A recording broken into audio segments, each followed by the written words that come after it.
le 12 juin. Jésus dit: « J'ajoute encore ceci pour te perfectionner dans ta souffrance. » Aimer la souffrance est déjà un conseil de perfection, car le commandement de Dieu, qui connaît les possibilités de l'homme, se borne à ordonner de supporter la douleur par obéissance à Dieu. Beaucoup, la majorité, ne savent même pas faire cela. Dieu dit au meilleur: « Aimez la souffrance, puisque mon Fils l'a aimée pour votre bien.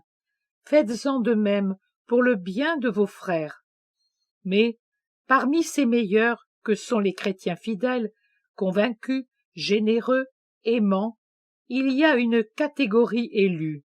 Ce sont les séraphins des fidèles, ceux dont l'amour est le plus ardent.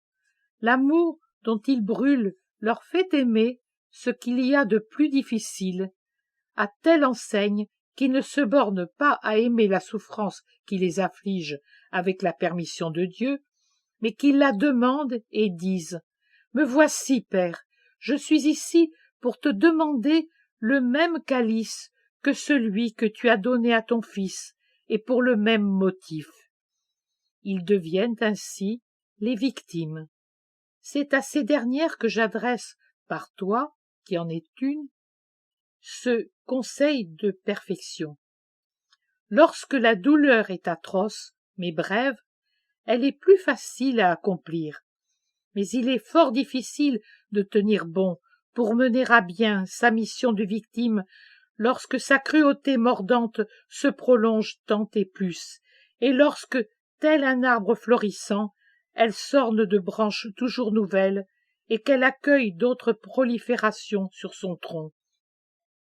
La douleur ressemble alors à certains arbres des forêts auxquels du lierre et de la clématite se cramponnent, sur lesquels de la mousse et des lichens s'incrustent, et où naissent, dans le creux de deux branches, d'autres petites plantes dont on ne sait comment elles arrivent à prendre racine là, dans cet angle formé par deux morceaux de bois où ne se trouve qu'un semblant de poussière.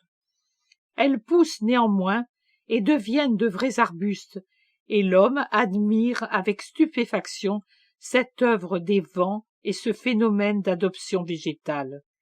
Eh bien, Maria, je t'ai dit que, pour mener sans déséquilibre une vie de victime, il convient de se placer résolument au niveau spirituel.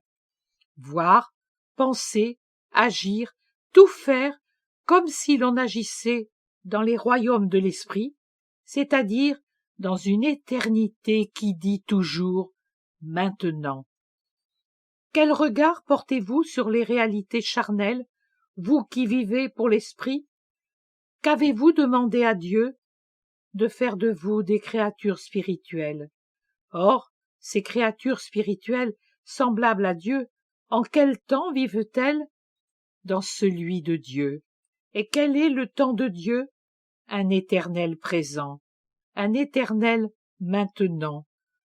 Pour le Père éternel, il n'existe au ciel ni passé ni futur, il n'existe qu'un instant éternel.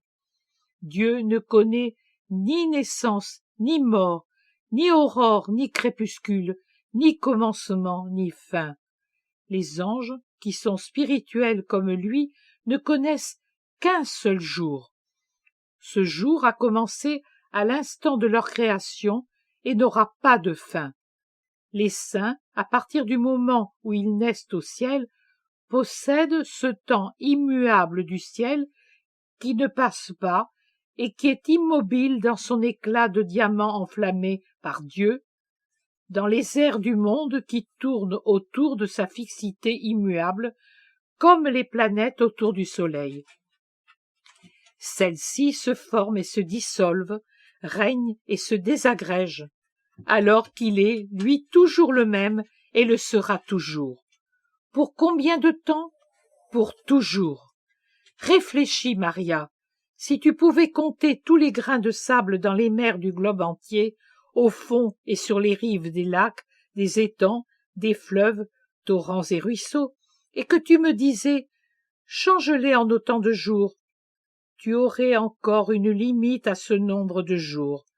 Si tu y unissais toutes les gouttes d'eau des mers, des lacs, des fleuves, torrents et ruisseaux, celles qui tremblent sur les feuilles baignées de pluie ou de rosée, si tu y ajoutais encore toute l'eau des neiges alpines, des nuages errants, des glaciers qui habillent de cristal les pics montagneux, tu aurais encore une limite à ce nombre de jours.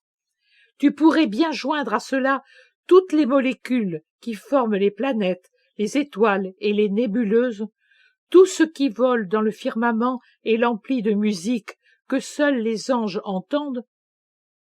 Tout astre, en effet, chante les louanges du Créateur pendant sa course, comme un brillant harpiste qui fait courir ses doigts sur des harpes d'azur, si bien que le firmament est rempli de ce concert d'organes gigantesques. Tu n'obtiendrais qu'un nombre limité de jours. Ajoute encore la poussière enfouie dans la terre. Cette poussière qui est terre d'hommes retournés avec leur matière au néant et qui attendent depuis des centaines de siècles l'ordre de redevenir des hommes pour voir le triomphe de Dieu. Or il y a des milliards d'atomes de poussières humaines ayant appartenu à des milliards d'hommes qui se croyaient quelqu'un d'important et ne sont rien depuis des siècles, au point que le monde a même oublié leur existence. Tu n'obtiens encore qu'un nombre limité de jours. Le royaume de Dieu est éternel comme son roi, et l'éternité ne connaît qu'un seul mot, maintenant. Toi aussi, et avec toi tous les consacrés à l'Holocauste, tu dois connaître ce seul mot pour mesurer le temps de la souffrance.